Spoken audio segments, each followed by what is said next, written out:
जय हिंद दोस्तों, वंदे मातरम। इंडस्ट्री में भीष्म पितामह के नाम से जाने पहचाने वाले मुकेश खन्ना अब एक बार फिर से मुखर होकर सामने आए हैं। इस बार उन्होंने तापसी पन्नू और अर्जुन कपूर को आड़े हाथों लिया है।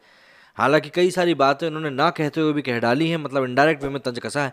लेकिन डायरेक्टली लोगों को समझ में आ रहा है कि इस समय जो चीज़ें चल रही हैं और जिस तरीके से पब्लिक को लेकर बड़े सितारे बात कह रहे हैं कि भैया हमें तो पब्लिक से कोई असर ही नहीं पड़ता, उनको देखना है देखें वरना ना देखें। यही कुछ बातें हैं जो कि अब उन्होंने पब्लिक को संदर्भ में लेते हुए एड्रेस किया है और क्यों बताया है कि क्यों ये जो एरोगेंस है स्टार्स की वो उनको ही बहुत ज़्यादा भारी पड़ने वाली है। बॉयकॉट ट्रेंड की वजह से सम्राट पृथ्वीराज, लाल सिंह चड्ढा, रक्षाबंधन जैसी फिल्में बॉक्स ऑफिस पर लगातार फ्लॉप हुई। लोग लगातार बॉलीवुड की फिल्मों का बहिष्कार कर रहे हैं, जिसकी वजह से बॉलीवुड स्टार जैसे कि अर्जुन कपूर, तापसी पन्नू आदि परेशान हो गए। वो लोगों की भावनाओं को समझने के बजाय उनके सेंटिमेंट्स के विरुद्ध बयान दे रहे हैं। बॉलीवुड की ऐसी दुर्दशा को देख शक्तिमान स्टार मुकेश खन्ना परेशान हो चुके हैं और उन्होंने बॉलीवुड को काफ़ी खरी खरी सुनाई है। दरअसल बॉलीवुड डूबने के कगार पर है। आज हिंदी सिनेमा की जो दुर्दशा है उसका जिम्मेदार कोई और नहीं बल्कि खुद बॉलीवुड है। पिछले 3 से 4 सालों से लगातार हिंदी फिल्में फ्लॉप होती जा रही हैं और साउथ की फिल्में बॉक्स ऑफिस पर कमाल दिखा रही हैं।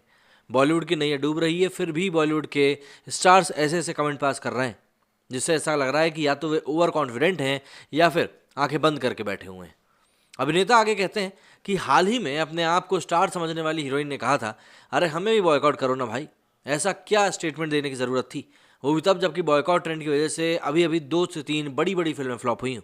ये काफ़ी ज़्यादा निंदनीय है। मुकेश खन्ना ने कहा कि एक और हीरो हैं जो कि जनता से लड़ने के लिए तैयार हो गया। अरे जनता जनार्दन होती है, आपकी फिल्में फ्लॉप भी वही करती है और हिट भी वही कराती है। बॉलीवुड आज ऐसी जगह पर आ पहुंचा है जहां कभी किसी ने सपने में भी नहीं सोचा होगा।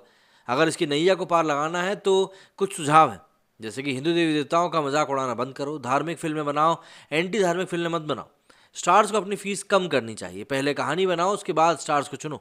सिनेमाघरों में कुछ महीनों के बाद ओटीटी फिल्में ऊपर ओटीटी के ऊपर रिलीज करो, मतलब गैप रखो। साथ ही साथ पुराने डायरेक्टर्स को वापस लाओ, डिस्ट्रीब्यूशन सिस्टम को वापस लाओ, क्योंकि आज की डेट में पैसे कमाने के लिए हर कोई डिस्ट्रीब्यूटर बन के बैठ गया है। और यही एक बड़ा कारण है कि भाई पैसा सही तरीके से निकल नहीं पा रहा है, या यूँ कहें डिस्ट्रीब्यूशन ही सही से नहीं हो रहा है, तो फिर पैसा कहाँ से सही से निकलेगा। कई सारी चीज़ें हैं जो कि यहाँ पर एक बड़ा फैक्टर और एक बड़ा रोल प्ले करती हुई नज़र आ रही हैं। लेकिन इस समय अगर हम बात करें मोटे मोटे तौर पर, तो चीज़ें वाकई में बद से बदतर हो चुकी हैं और अगर इन चीज़ों को लेकर बॉलीवुड ने कुछ नहीं किया तो आने वाले समय में वैसे ही बहुत बुरी कंडीशन होगी। बात करें अगर तापसी पन्नू की दोबारा की, तो इस मूवी के बारे में तो पहले भी कहा जा रहा था कि ये मूवी कोई बहुत बड़ी सक्सेस होने नहीं वाली है, और वही बात इसके कलेक्शंस में भी देखने को मिली। जहाँ एक तरफ संडे को आंकड़े निकल के आए कि इसने 90 लाख से 1 करोड़ 10 लाख रुपए कमाए हैं, लेकिन सोमवार के जो आंकड़े आए हैं वो बिल्कुल ही मुंह के बल गिराने वाले आंकड़े हैं। मतलब सोमवार के आंकड़े इतने घटिया हैं कि क्या ही बताएं। 30 से 35 लाख रुपए की कमाई हुई है इसकी, तो आप इससे अंदाज़ा लगा सकते हैं कि इस मूवी ने क्या कुछ किया है। हालांकि निर्देशक निर्माता हंसल मेहता को काफ़ी बुरा लगा था जब दोबारा के जो कलेक्शन है उसके गणित के ऊपर बात की जा रही थी, तो उन्होंने कहा था कि भैया निर्माता का मैटर है, आपको क्या करना है इससे।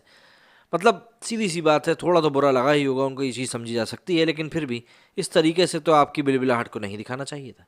मेरे स्टूडियो फिलहाल इतना ही। जय हिंद, जय भारत।